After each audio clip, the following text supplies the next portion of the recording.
What's good, comic fam? Another week, another list of comics that are trending up, that are spiking, that are causing a ruckus in the comic book community. And I'm sitting here today with the creator of Key Collector Comics, Nick. How you doing? Doing good. Thanks, Tom. I hope you all like Spider-Man. Dude, there is a ton of Spider-Man on this list, and I want to kick it off at number 10. Hit the subscribe button. We make a lot of comic book themed content throughout the week, and there's a lot that happens, and we're going to help keep you up to date. Let's chat about some jackpot news with Amazing Spider-Man 546. If this is one of your favorite characters, I'm telling you right now, you hit the jackpot on it. That's right. Mark Guggenheim, the creator of the second jackpot, has now been announced to be behind the script of bringing this character to the big screen. Now, Nick, I remember hearing rumors about this with a handful of other characters from the Spider-Verse that was going to be introduced, but then we heard nothing. But now we're seeing something, and it's moving this book up again, seeing a high of $50. Viva Las Vegas, Tom. That's right. And this is the jackpot that is featured in Cameo on a television screen. So some people are saying that this is the first appearance, but I'll remind you, if it's on screen in panel, it's technically not a first appearance. What happens in Spider-Man comics stays in Spider-Man comics. Now, $50 for a raw comic book. If Alana Jobson is indeed the jackpot that we're going to see, you know, Mark did creator, but the solicit is kind of alluding to something else, a mother that is going to become a superhero. That's more in line with the first jackpot, is it not, Nick? Luck be a lady tonight. Ooh, because number 9 on the list, we have kind of the first appearance of jackpot. We're going to get into it. We have the Amazing Spider-Man Swing Shift, issue number 1. Ooh, we got another reprint making the list, Nick. Tom, I want to tell you a cautionary tale. Ooh. Now, there is a website, Heroic Hollywood, and the person that runs it is a big fan of superheroes and comics. And when this jackpot news hit, he went to eBay and he actually bought the highest sale at $50 of a 9.8 CGC. But this is a reprint. If you Google jackpot, you're going to see on Wikipedia that jackpot's first appearance is Swing Shift.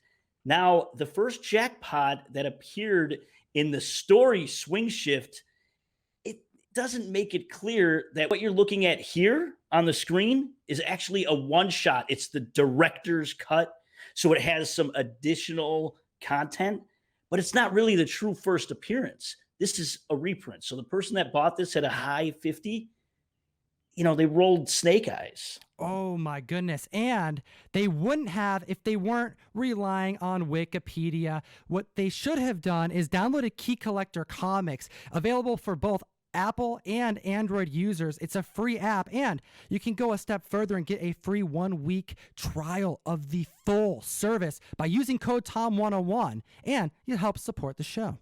Yeah, that's what I was getting at. I beat you to it, Nick, because you know what? I'm excited. If we're going to be second on superheroes that we may be seeing on the screen, well, we got to talk about some villains. And Mark Guggenheim, he's created one that actually has gone up against jackpot multiple times in those early years. And you know we're talking about Amazing Spider-Man issue 550, the first appearance of the Menace. And we got to give credit to Gary Nusser. He's got a YouTube channel, The Comic Perspective. He reached out to me and said, you know what, this would be a good choice for a villain. And apparently it resonates because it has an over 500% increase in copies sold. This is a $9 average book and a high of $80, 9.8. This villain is all sorts of creepy. It's got a Attack on Titan vibe with that jawline. Hey, Tom, what are you wearing on your head there? Dude, there's no time to talk about what's on my head when there is an Indiegogo that just hit $116,000. Black Flag is coming back. We got Black Flag number 1, the preview making the list.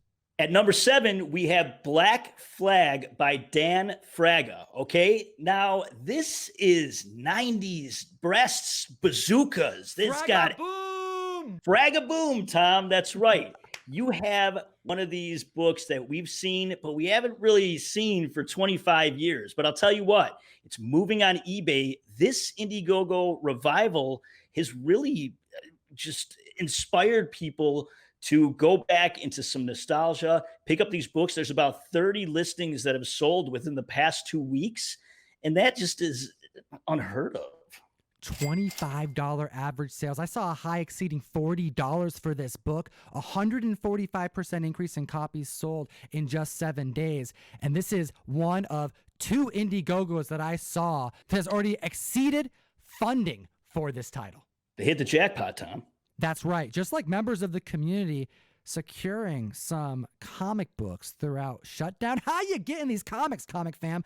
But you're doing a good job. We got Nerd of Tomorrow showing off his One Punch Man, that free comic book day. Don't matter if it's free comic book day, Nick. Every day is free comic book day. You know who likes Dr. Afra? Who? Barnhouse Comics, because he tagged us. He's got a couple Dr. Afras that he wanted to show off. And if you want to show something off, tag Key Collector Comics on Instagram. Yeah, tag me at ComicTom101. Also, don't forget to be showing off your hashtag Grail calls. Geek Salad Comics showing off his Famous Funnies issue number 32. This comic is legendary. It has the first costume hero inside, the Phantom Magician from 1937, predating Superman. Congratulations, that's a big book. That's a huge book. White Goat _ Gaming showing off his John Tyler Christopher banana variant. Speaking of yellow, like a banana, we got Sponge Beard Squared, who's showing off that yellow costume Daredevil. He's got a first appearance of Purple Man. I love that book. I love those early Daredevil appearances. And I also love the news about number 6 on the list. And you know who else is really excited this week? I'm guessing Humberto Ramos. We have Amazing Spider-Man issue number 4, the first appearance of Silk in comic books. We've been excited about Silk for a long time, and I feel like we've been getting teased a little bit. But if you read the article about this whole jackpot movie happening, at the very bottom, there was some more information. Silk is in development. That's good news. And if you don't know who Silk is, so they retconned Spider-Man's original scenario of getting bit by a radioactive spider. It wasn't just him that got bit. No. It was Silk. It was Cindy Moon. She got bit on the foot, and you see it all happen in Amazing Spider-Man number 1 from 2014. You don't really see her. It's just a cameo, an ankle cameo. But in number 4, you get to see Silk. She's got the spiderweb costume, the whole thing. There's some smooching. This movie would be awesome in a Spider-Verse universe. Nick, I don't know how you keep up with all this damn information. It's exhausting. Well, the end of this deadline report had a very intriguing line that we have to break down. It said, Kraven the Hunter is being written by Richard Wenk, and there are also picks in development for both Silk and Nightwatch. They just gonna like throw out there that Kraven the Hunter has a writer attached? Yeah, that's right. And, you know, remember a little while back, there was the news that Spike Lee could be directing Nightwatch, but that fell through and everybody thought that this project was dead. And here in this article, they just, throwing a lot of stuff out there. And yeah, Nightwatch, Web of Spider-Man number 99, which just so happens to be number 5 on the list, has been getting some traction because of that article. $12 average sales. There's a high sale of $112 for this book. It's a short, few-page introduction to the first appearance of this character, and we thought this movie wasn't happening for years. Well, yeah, and the character actually, Kevin Trench, Dr. Kevin Trench, but my apologies. He makes a cameo in 97. So this is the first in-costume appearance of Nightwatch. Now, is there any chance that Spike Lee is still attached to this? No. Nothing. Ah, that's a bummer. You got to uplift my spirits, man. You got to give me something I want to see, something I need to see, some Spider-Man something. Well, Tom, I'm going to make your day because at number 4, the people have spoken. They asked for it. Sony's delivering. We're getting a Madam Web movie. Oh, everybody has been asking. They've been demanding it. And now we have ASM 210, the first appearance of Madam Web, hitting the list. Yes, that's right. You want action? You have an elderly woman who is blind but clairvoyant, and stuck in a life support system. This is going to be high action at its finest. This book is seeing highs at over $830, average sales at $90, an increase of copies sold of 225%. And this isn't the first time we've been talking about this, comic fam. I remember back in 2019 hitting that New York City Comic-Con floor with you, Nick, and we were seeing this book on dealers' walls for the first time in years. We sent out a key issue alert September 2019. Like, Madam Web's going to kick some ass. Dude, okay, well, we're kind of joking. We're probably not going to see this character like swinging around on screen, but she does have ties to other heroes in this universe. Right. Well, one could only hope, Tom, that we would see that. But the truth is, there are things that happen in the comic books that lead into more exciting characters, like Julia Carpenter, who was the second Spider-Woman, who made her first full appearance in Secret Wars #7. Now, she is killed. Madam Web is killed by Kraven's children.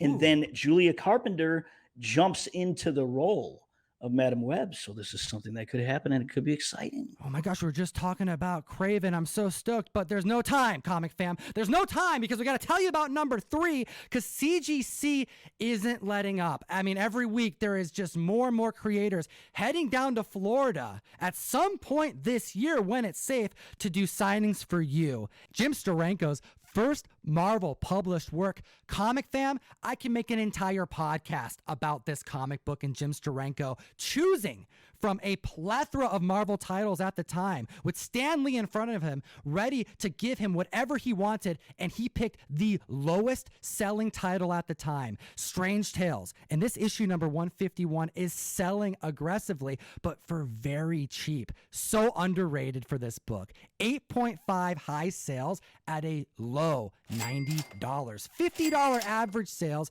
and an increase in copies sold of 450% after this major announcement. The Sterank is coming soon. He looks like a good fella that's a great artist.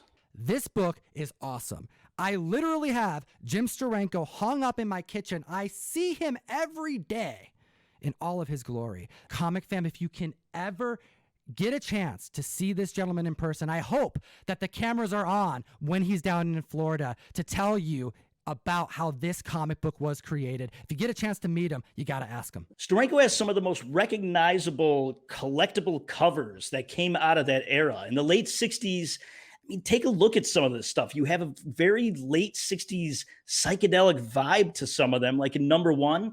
And then you have #4, which is like this trippy vertigo type of thing. I mean, the guy was innovative. You got to give him that.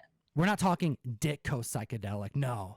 We're talking about surrealism, incorporating a fine art-esque aspect into comic books that would change the medium forever. Take a look at issue #7, incorporating a dolly melting of the clock, the canvas style into the cover. Nick, what do we got at #2? Last Days of American Crime, and it's coming to Netflix June 5th. This is Rick Remender, isn't it? You're damn right it's Rick Remender, Tom. Okay? This is going to be a Netflix show. We're talking about a society where crime has totally spun out of control, and the government's like, look, you know, we got to do something about this. We're going to create this broadcast that is going to infiltrate people's minds, and it's going to make it so that they don't even have the desire or the ability even to commit a crime. So these criminals catch wind of this, and then before this broadcast signal comes out, it's sort of like a race against time. These guys are like, we got to do one more heist before we're not able to do one anymore. Last Days of American Crime. Dude, this book is awesome, and it's going to be a banger. High sales for $60 for the standard cover. Now, there's average sales of $12, and it's up 570% in copies sold in a short 7 days. And I think it's because people can definitely see this being a dope movie. Keep in mind, Tom, that we have Fear Agent is also optioned. It's Rick Remender. I don't know if any of these movies, though, are going to hold a candle to some of the production that you do on Instagram. Oh, you must be talking about the mail call assembly that took place this week. Comic fam, thank you for supporting the show. We have a comic book subscription service, if you didn't know, where you join the community, you support what we do, and then we send you comics every month. And I went a step further and actually made kind of a fun little vlog of the process that you can check out. I'll put the link up here. But let's take a look at the list at number 1, Nick, because we alluded to it earlier. We have a free comic book day book from 2007 making the list. More Spider-Man coming in at number 1. Oh, free comic book day 2007. First appearance of Jackpot, the first Jackpot in comic form. And a free comic book day comic book. Okay, so we have high sales at $212. We have an average sale of $35 and a staggering 2,300% increase in copies sold in 7 days. Because of the deadline information that we just discussed, Nick, we got to get into it a little bit. There is so much speculation happening. Why this book at number 1? The Deadline article specifically said this is about a mom turned superhero. So we have 2 jackpots. We have the one that debuted in Amazing Spider-Man number 546. And then we have this jackpot. The first one, her name is Sarah Errett, and she was a mom. She was pregnant when she gained these superpowered abilities. So with that in mind, and the Deadline article specifically stating it's a mom, this is the issue that people are gravitating toward, because if they stick to the comics, this will be the version of Jackpot that they use. Oh my goodness, Nick, we have free comic book days. We have reprints. We have cameos. We have reprints of cameos. What is going on? Well, you know what? Mark Guggenheim created the second Jackpot, so it makes sense why people would spec on that one. Even after hearing the Deadline information, it's a lot of stuff going on, and I understand why members would be a little bit confused. But Comic Fam, if you slap the subscribe button, we'll be here to make sure you're up to date on this info and to break it down for you. Well, they could do both. True.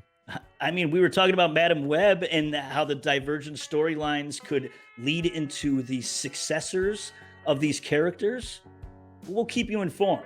And we want to know what you want to see. So if you want to comment down below, let us know what your ideal Sony pick would be.